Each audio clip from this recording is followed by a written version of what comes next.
سەرۆک نێچیروان بارزانی ئێوارە باش. گەلێک سوپاس تکایە ببوورە ئەگەر تەلەفۆنەکەم ناوەختە. ئەمڕۆ هێرش کراوەتە سەرماڵی جەنابتان لە دهۆک و کاردانەوەیەکی زۆر لەسەر ئاستی عێراق، کوردستان و نێودەوڵەتیش هەیە. خەڵک کە تۆیان خۆش ئەوێ زۆر متاسرن و هەموو پێیان وایە بە ئامانجگرتنی ماڵی ئێوە ئیستیهدافی ئاشتی کراوە، بیری ڕەتکردنەوەی جەنگ بە ئامانجگیراوە. چۆن تەماشای ئەم هاوسۆزیاکەی؟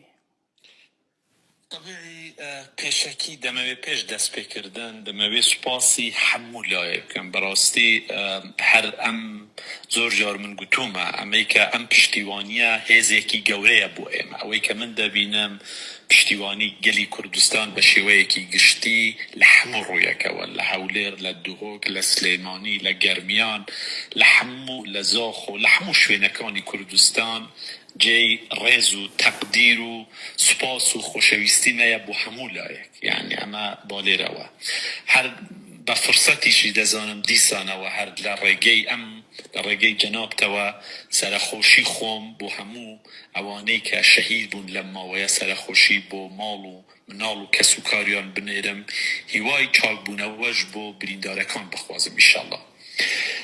کاکە شاهۆ ئەمە مەسەلە شەخسی نییە، یعنی بڵێ وڵا مەسەلە من بم. ئەمە بەڕاستی پێشهاتێکی زۆر خەتەرناکە بۆ عێراق بە شێوەیەکی گشتی.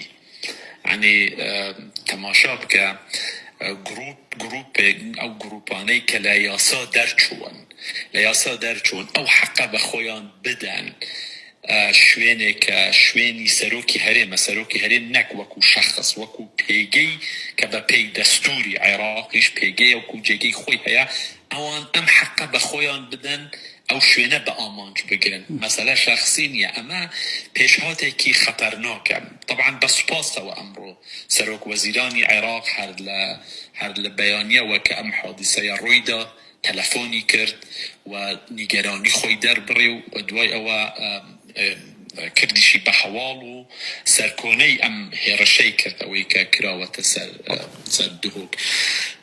ئەمانە وامان پێ دەڵێن جارێکی تر، پێمان دەڵێن کە بەڕاستی عێراق، حکوومەتی فدرالی عێراق پێویستە بیرێکی زۆر جدی لەم بابەتە بکاتەوە لە بابەتی کەسانێک کە حەق بە خۆیان بدەن لە دەرەوەی یاسا هێرش بکەنە سەر دام و دەستگای دەوڵەتی عێراق بە شێوەیەکی گشتی. اینجا ئەو دام و دەستگا چ لە هەولێر بن، چ لە ناو بەغدا بن، چ لە شوێنی تر بن، دەبێ حەدێک بۆ ئەمانەی کە لە یاسا دەرچوون دەبێ حەدێکیان بۆ دابنرێتن و دەبێ بەرپرسیار بن بەو کردەوانەی کە لە دەرەوەی یاسا دەیکەن. بەڵێ وەڵا دنیایەک سوپاس دەکەم و قسەکانت بە وازەحی و بە باشی گەیشتن و ئینگلیزەڵێ لەکی ئایام چانسم هەبوو ئاوا تەلەفۆنەکە سەری کرد. جەنابی سەرۆک زۆرم پێخۆش بوو، کاکە شاهۆ زۆرم پێخۆش بوو، حەزم دەکرد لە ڕێگەی شاشەی ئێوە یعنی کە ئێوە بەردەست بوون و تەلەفۆنتان کرد. من زۆرم پێخۆش بوو بەڕاستی پڕ بەدڵ. سوپاسی هەموو لایەنێک بکەم، هەموو لایەنەکانی دەرەوە، لایەنی ناوەوە و بە تایبەتی خەڵکی خۆشەویستی کوردستان هەموویان لە هەموو شوێنێک لە زاخۆ هەتا خانەخوێن سوپاسی هەموویان دەکەین. ئەلحەمدوللا کەس هیچی لێ نەهاتووە. خانوو تەدبیرواوە کێشەیەکی ئەوەندە گەورە نییە ئەگەر بەراوردی بکەی لەگەڵ برینداربوونی هەر پێشمەرگەیەک یان خوێنی هەر شەهیدێک. ئەوە شتێکی زۆر زۆر بەقیمەتە. ئەوەی کە باش بوو ئەوەیە بەڕاستی کەس لەوێ نەبوو، چکە ڕۆژی شەمەژ بوو، ئەوانەی کە لەوێ ئیشیشیان دەکرد و یعنی ماڵەکەیانیش پاک دەکردەوە. ئەلحەمدوللا کەس لەوێ نەبوون، کەس هیچی لێ نەهات.